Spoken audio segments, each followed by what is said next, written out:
परम पूज्य गुरुदेव और वंदनीय माता जी की चरणों में कोटि कोटि प्रणाम। आप सभी को प्रणाम। पुस्तक गृहस्थ एक योग साधना में आज हम सभी सुनेंगे दृष्टिकोण का परिवर्तन। आत्मीयता की उन्नति के लिए अभ्यास करने का सबसे अच्छा स्थान अपना घर है। नट अपने घर के आंगन में कला खेलना सीखता है।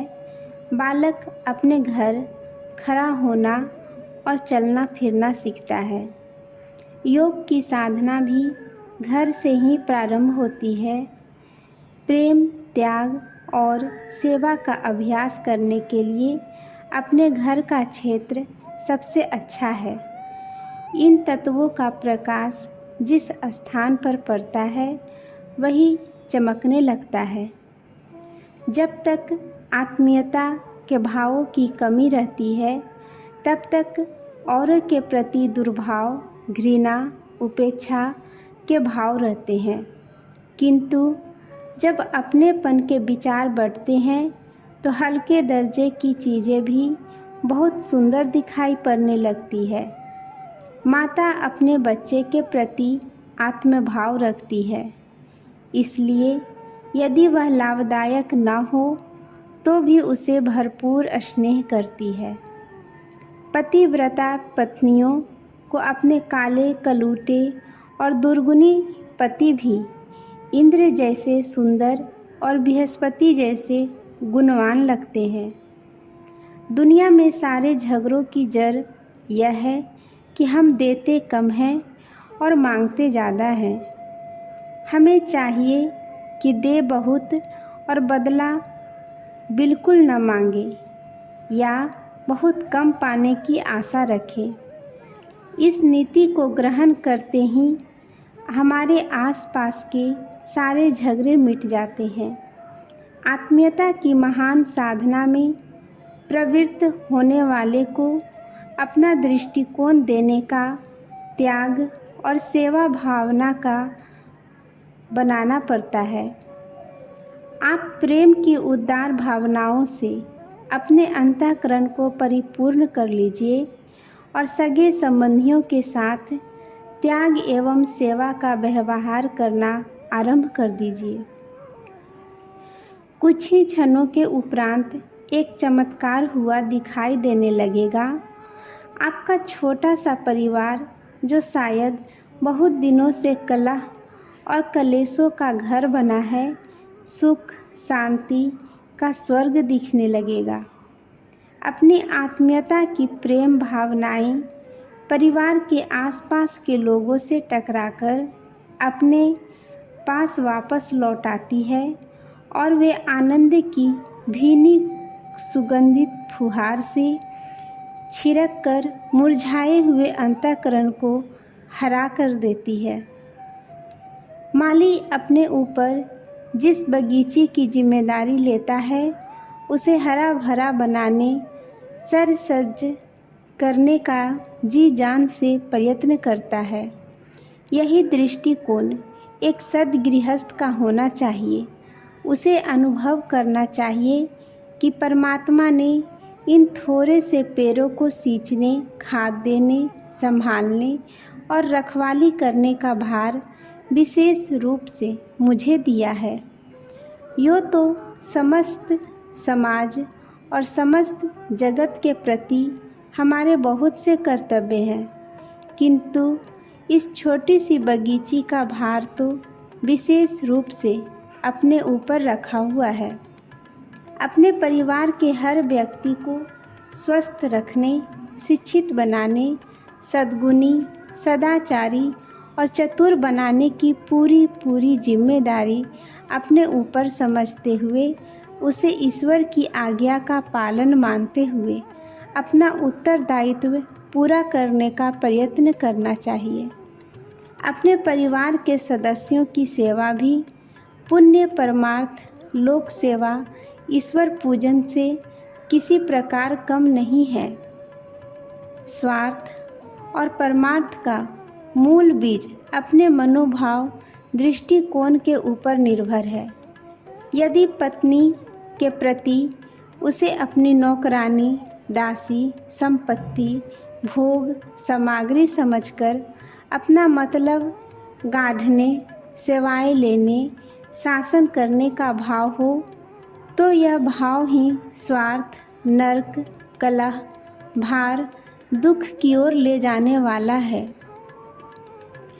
यदि उसे अपने उपवन का एक सुरमय रस वृक्ष समझकर उसके प्रति सात्विक, त्यागमय सेवा का, पुनीत उदारतामय से प्रेम का भाव हो, अपने स्वार्थ की अपेक्षा उसके स्वार्थ को महत्व देने का भाव हो, तो यह भाव भी दाम्पत्य जीवन को, पत्नी सानिध्य को, परमार्थ, स्वर्ग, स्नेह और आनंद का घर बना सकता है। देना कम और लेना ज़्यादा, यह नीति झगड़े की, पापी कटुता की, नरक की जड़ है। देना ज़्यादा और लेना कम से कम, यह नीति प्रेम, सहयोग, पुण्य और परमार्थ की जननी है।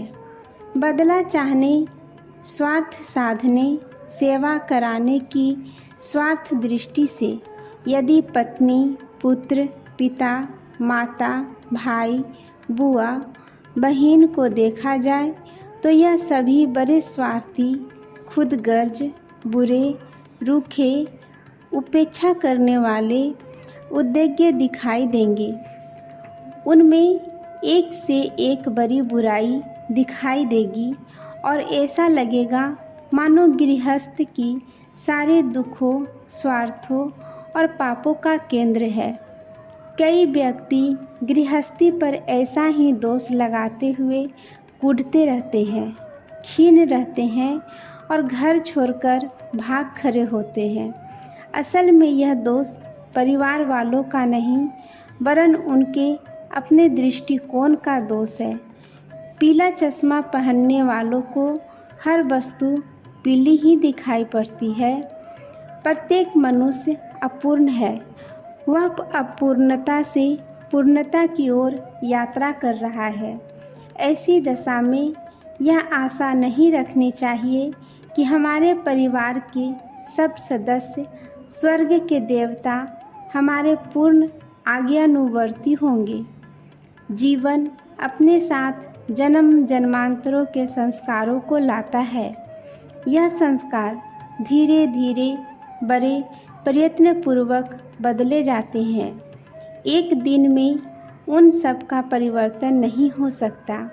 इसलिए यह आशा रखना अनुचित है कि परिवार वाले पूर्णतया हमारे आज्ञानुवर्ती ही होंगे। उनकी त्रुटियों को सुधारने में, उन्हें आगे बढ़ाने में, उन्हें सुखी बनाने में, संतोष प्राप्त करने का अभ्यास डालना चाहिए। अपनी इच्छाओं की पूर्ति से सुखी होने की आशा करना इन संसार में से एक असंभव मांग करना है। दूसरे लोग हमारे लिए यह करें, परिवार वाले हमसे इस प्रकार का व्यवहार करें, इस बात के ऊपर अपनी प्रसन्नता केंद्रित करना एक बड़ी भूल है। ऐसी भूल जो करते हैं उसे गृहस्थानंद से प्रायः पूर्णतया वंचित रहना पड़ता है।